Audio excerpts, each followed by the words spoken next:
अस्सलामुअलैकुम दोस्तों, आज की इस वीडियो में मैं आप दोस्तों को बताऊंगा कि बर्ड्स को किस मौसम में ख़रीदना चाहिए और बर्ड्स को ख़रीदने के बाद आपको क्या एहतियाती तदाबीर इख्तियार करनी होंगी कि जिससे आपके दूसरे बर्ड और आपका जो न्यू बाय किया हुआ बर्ड है वो सेफ़ रहें। अगर नहीं तो देखिए इस वीडियो में। मेरा नाम है नवीद अहमद और आप देख रहे हैं आपका पसंदीदा channel birds health care and breeding. Video को शुरू करने से पहले मैं चाहता हूं कि जिन दोस्तों ने मेरे चैनल को सब्सक्राइब नहीं किया हुआ वो जल्दी से मेरे चैनल को सब्सक्राइब कर लें और साथ में बेल आइकन को भी दबा दें ताकि फ्यूचर में मैं कोई भी वीडियो अपलोड करूं तो आपको नोटिफिकेशन के ज़रिए मिल सके। और अगर आप ये वीडियो फेसबुक आईडी से देख रहे हैं तो मेरे आईडी को फॉलो करना ना भूलिए। बहुत से दोस्त ऐसे होंगे जो कि अपने शौक़ को पूरा करने के लिए 1 से 2 पेयर जो हैं वो घर में पालना चाह रहे हों और वो चाहते हैं कि उन्हें घर में रखें, उनसे ब्रीड कराएं। और कुछ दोस्त ऐसे भी होंगे जिनके बच्चे उन्हें फोर्स करते हैं कि घर में बर्ड जो रखना चाहिए, उससे ब्रीड करानी है। तो ऐसे दोस्तों के लिए टाइम की कोई पाबंदी नहीं है, वो जिस मौसम में मर्ज़ी जाके अपने लिए बर्ड्स को बाय कर सकते हैं। और आपको पता ही है पंजाबी की एक मशहूर कहावत है कि शौक़ दा कोई मोल नहीं। आपको चाहिए कि आप अपने शौक़ को पूरा अगर करना है तो आप किसी भी मौसम में जाके बर्ड्स को बाय कर सकते हैं। लेकिन अगर आप बर्ड्स का फार्म बनाना चाहते हैं या आप बर्ड्स को रख के ब्रीड करा के इसके बच्चों को सेल करना चाहते हैं तो फिर आपको बर्ड्स ख़रीदते वक्त बहुत सारी बातों का ख्याल रखना पड़ेगा कि आपको बर्ड्स किस मौसम में ख़रीदना चाहिए, आपको बर्ड्स किस एज का ख़रीदना चाहिए, बर्ड्स को ख़रीदने के बाद इसको किस जगह पे रखना है, इसकी डाइट का ख्याल किस तरीके से रखना है। ये सारी बातें आप दोस्तों के लिए जानना बहुत ही ज़रूरी हैं, क्योंकि अगर आप इनमें से किसी चीज़ को फॉलो नहीं करेंगे या किसी भी एक चीज़ को फॉलो नहीं करेंगे तो हो सकता है कि आपको इस हॉबी में नुकसान का सामना करना पड़े। सबसे पहले मैं यही कहना चाहूँगा कि जो दोस्त फार्म बनाना चाहते हैं कि वो बर्ड को ख़रीदते वक्त मौसम का ख़ास ख्याल रखें। आपने सख्त गर्मी में बर्ड को नहीं ख़रीदना, आपने कोशिश करनी है कि बरसात के मौसम में बर्ड को ना ख़रीदें। मैं आप दोस्तों को यही रिकमेंड करूंगा कि जैसे ही फ़र्स्ट क्लच आता है तो आपको चाहिए कि जनवरी फरवरी में आप अपने लिए बर्ड जो हैं वो ख़रीद लें। इससे आपको ये फ़ायदा होगा कि जब बच्चे आप अपने शेड में लेकर आएंगे तो एक तो वो पूरा साल आपके शेड में रहेंगे, आपके माहौल के मुताबिक जो वो ढल चुके होंगे और उसके बाद इन्हें गर्मी का, सर्दी का, किसी भी तरह का कोई भी मसला नहीं होगा। लेकिन दोस्तों अगर आप सख्त गर्मी में बर्ड्स को ख़रीदेंगे या फिर आप बरसात के मौसम में बर्ड्स को ख़रीदेंगे, सबसे पहले आपको ये नुकसान होगा कि आपको बर्ड्स की एज का ही आइडिया नहीं हो पाएगा कि जो बर्ड आपने ख़रीदा है इसकी एज क्या है। दूसरा ये कि अगर आप बरसात के मौसम में बर्ड को ख़रीदेंगे तो हो सकता है कि बरसात के सीज़न में जो आपने बर्ड बाय किया हो वो आपके शेड के माहौल के मुताबिक ना डला हो और आपके शेड का आदी ना हो, जिस वजह से वो अच्छी ब्रीड ना कर पाए। तो मैं आप दोस्तों को यही रिकमेंड करूंगा कि जब भी आपने अपने लिए बर्ड्स ख़रीदना है तो आपने मौसम का ख़ास ख्याल रखना है। आप जनवरी फरवरी में बर्ड्स को बाय कीजिए ताकि आपको उनकी एग्जैक्ट एज का पता हो। अगर आप लव बर्ड्स का शौक़ करना चाहते हैं, कॉकटेल का शौक़ करना चाहते हैं या फिंच का, बजीज़ का, तो आप जो है फ़र्स्ट क्लच के पट्टे पट्टियाँ जो हैं वो ख़रीदें ताकि आपको उनकी एज का आइडिया हो, क्योंकि ये सारे बर्ड 1 साल में अडल्ट हो जाते हैं और 1 साल के बाद ये अपने पेयर्स बनाना स्टार्ट कर देते हैं और ब्रीड भी स्टार्ट कर देते हैं। आपको चाहिए कि जब भी आपने बर्ड्स को ख़रीदना है तो आपको उसकी एज का एग्जैक्ट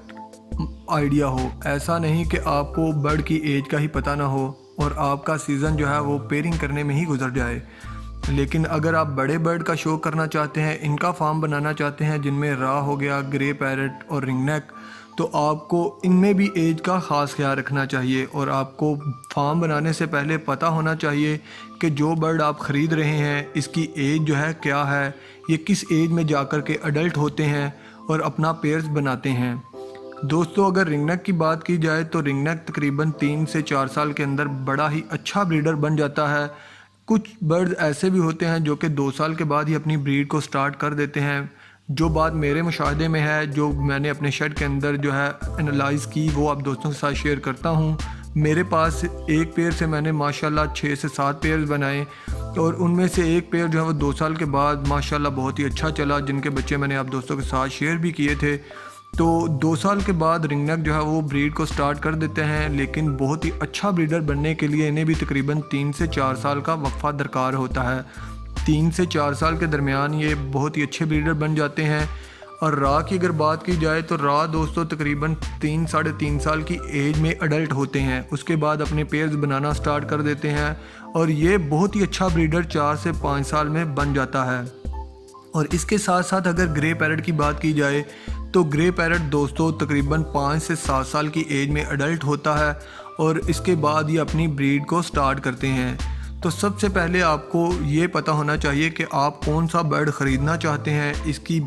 अडल्ट होने की एज क्या है और ये कितना अरसा तक ब्रीड अच्छे से करते रहते हैं। और कोशिश करें कि आप थका हुआ बर्ड ना लें, यानी कि आप ब्रीडर के चक्कर में ना पड़ें कि अगले ही साल ब्रीड आ जाएगी आपको। आप ऐसा बर्ड ख़रीदें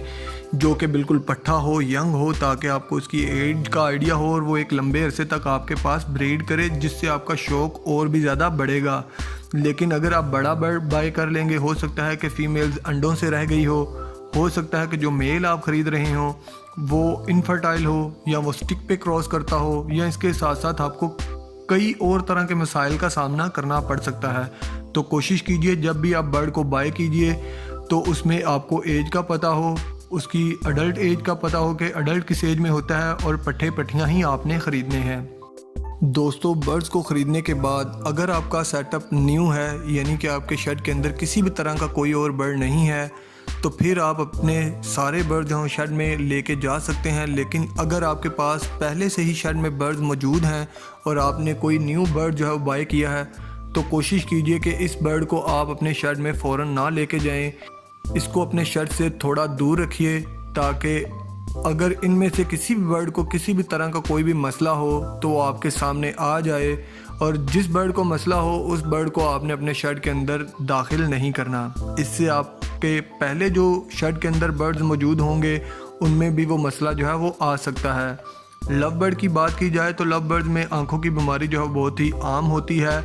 बहुत सारे दोस्त जो मार्केट से बर्ड्स को बाई करते हैं या किसी ऐसे ब्रीडर से बर्ड्स को बाई करते हैं जो कि बाहर से इंपोर्ट करता है, तो इनमें बहुत सारे मसाइल का आपको सामना करना पड़ सकता है। और अगर एक दफ़ा पॉक्स आपके शेड के अंदर दाखिल हो गया तो आपके सारे के सारे बर्ड जो हैं वो अगर आपने लव बर्ड्स रखे हुए हैं तो आंखों की बीमारी में मुब्तला हो सकते हैं। आपको चाहिए कि आपने जो भी न्यू बाय किया हुआ बर्ड्स है, चाहे वो लव बर्ड है, चाहे रिंगनेक है, चाहे किसी भी तरह का कोई भी बर्ड है, आपको फ़ौरन से अपने शेड में उसे लेकर नहीं जाना। अगर आपने बिल्कुल नया सेटअप लगाया है तो फिर आप अपने शेड में उसे रख सकते हैं। लेकिन अगर आपके सेटअप पे पहले ही बर्ड्स मौजूद हैं तो फिर आपको चाहिए कि आप उस बर्ड को अपने शेड से दूर रखिए, ताकि आपको आइडिया हो सके कि इन बर्ड्स में किसी तरह का कोई भी मसला तो नहीं। अगर आपको लगे कि इसमें किसी तरह का कोई भी मसला है तो पहले इस मसले को हल कीजिए, और उसके बाद जब आपको तसल्ली हो जाए कि ये बर्ड अब बिल्कुल ठीक हैं तो फिर ही आप इनको अपने दूसरे बर्ड्स के साथ छोड़िए, ताकि आपके दूसरे बर्ड्स भी बीमारियों से बचे रहें।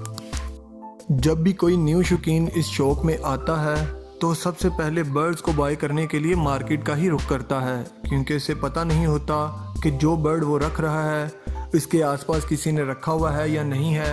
और उसका ताल्लुक़ अच्छे ब्रीडर से नहीं होता, और इस वजह से वो मार्केट में ही जाएगा। और मार्केट वालों ने भी अपना टारगेट बनाया होता है कि सबसे पहले उन्होंने अपना गंदा बर्ड ही सेल करना है। ऐसा नहीं है कि जो नया बंदा मार्केट में गया है जिसे किसी भी तरह का कुछ भी पता नहीं है, हत्ता कि बर्ड्स के नाम भी वो अच्छे से नहीं ले पाता, तो मार्केट वाले जान जाते हैं कि इस बंदे को किसी भी तरह का कुछ भी पता नहीं है। तो जैसा कि मैंने आपको पहले बताया कि उन्होंने अपना टारगेट बनाया होता है कि उन्होंने सबसे पहले अपना गंदा बर्ड ही सेल करना होता है, तो ये कभी हो ही नहीं सकता कि वो आपको अच्छा बर्ड सेल करें।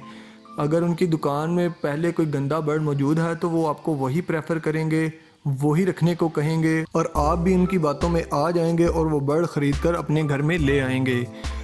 इनमें बहुत सारे मसाइल का सामना आपको करना पड़ सकता है, जिनमें बर्ड्स के पंजे टेढ़े हो सकते हैं, टांगें टेढ़ी हो सकती हैं, या बर्ड्स को अच्छे से नज़र नहीं आता, क्योंकि जो नया दोस्त होता है उसे पता ही नहीं होता कि बर्ड्स की आंख में भी कोई मसला हो सकता है, या इसके पंजे टेढ़े हो सकते हैं, या साइज़ उनके बहुत ही छोटे होंगे, अच्छे पले हुए बच्चे नहीं होंगे। तो ऐसे मसाइल का नए बंदे को बहुत ही ज़्यादा सामना करना पड़ता है। और ऐसे नए बंदे को जब 2 से 3 दफ़ा झटके लगते हैं और उनका लॉस होता है तो वो इस शौक़ से ही भाग जाते हैं और इस शौक़ को बुरा भला कहना शुरू कर देते हैं, और जो इस शौक़ में होते हैं उनको भी बुरा भला कहना शुरू कर देते हैं। और आप दोस्तों की आसानी के लिए मैंने एक ग्रुप बनाया है birds health care and breeding के नाम से। अगर आप इसे ज्वाइन कर लेंगे तो इसको ज्वाइन करने से आपको ये फ़ायदा होगा कि आपको बर्ड्स ख़रीदना हो या आपको बर्ड्स सेल करना हो, दोनों कंडीशंस में आपके लिए बहुत ही ज़्यादा आसानी है। आप वहाँ पे जाकर के सिर्फ अपना बर्ड्स का नाम लिखिए, अपना फ़ोन नंबर और अपना एड्रेस डाल दीजिए और बर्ड्स की अच्छी सी तस्वीरें डाल दीजिए, तो आपका बर्ड जो है बआसानी सेल हो जाएगा।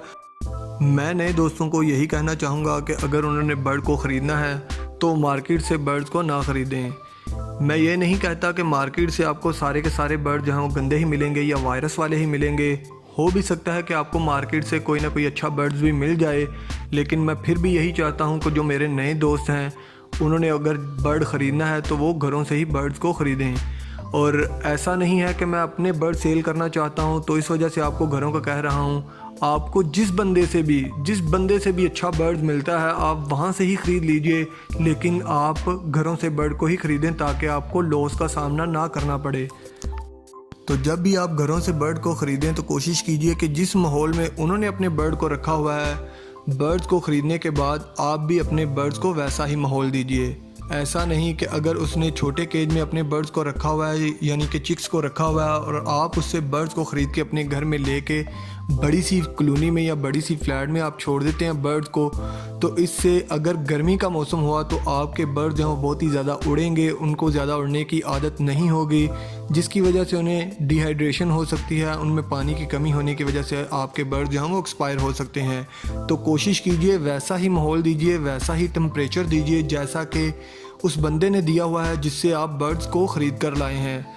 घरों से बर्ड्स ख़रीदने का आपको ये भी फ़ायदा होगा कि जिस बंदे से आप बर्ड ख़रीद रहे हैं, अगर आप इस शौक़ में नए हैं, आपको पता नहीं है कि इनका दाना जो है वो कैसा होता है, तो आप उनसे पूछ सकते हैं कि वो अपने बर्ड्स को कैसा दाना यूज़ करा रहा है, फिर वैसा ही दाना आप अपने बर्ड्स के लिए बनवाइए और अपने बर्ड्स को यूज़ कराइए। और इंशाल्लाह इससे आपके बर्ड जो हैं वो सेहतमंद भी रहेंगे, एक्टिव भी रहेंगे और आपको किसी भी तरह कोई भी नुकसान का सामना भी नहीं करना पड़ेगा। वीडियो काफ़ी लंबी हो गई है और कुछ दोस्त जो हैं वो बोर हो रहे होंगे। इसके साथ ही मुझे इजाज़त दीजिए फ्रेंड्स, फिर मिलेंगे किसी नई वीडियो, नए टॉपिक, नए एपिसोड के साथ। तब तक के लिए अपना बहुत सारा ख्याल रखिएगा और अपने बर्ड्स का भी दुआओं में याद रखिएगा। अल्लाह हाफिज़।